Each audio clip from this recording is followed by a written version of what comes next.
Pozdrav svima, Gamer for Life ovdje i u današnjem tutorialu ćemo vam pokazati kako skinuti i instalirati Stranded Deep 32 bita.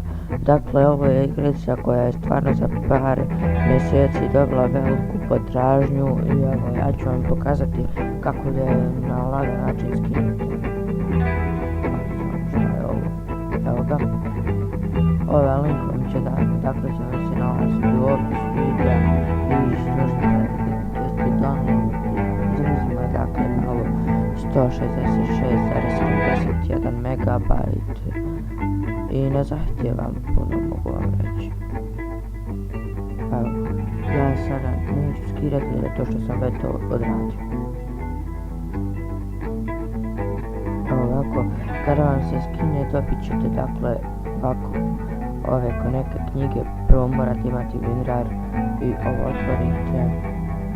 Kada otvorite to bi vam ovako izgledalo. Dakle, i vi trebate da uradite teste, idete extract tu i izaberete desktop i naravno ovo vam se neće praviti, ja to neću raditi.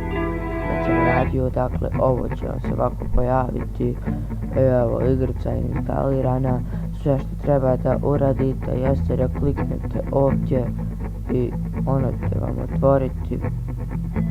Evo ovako, naravno sada izaberete rezoluciju, evo ovako, Ultra Display 1 i samo kliknete play i to bi bilo to dakle za ovaj tutorial. I ako želite da vam snimam ovu igricu, lajkajte video, pišite u komentare, subscribe-ajte se na kanal ako niste.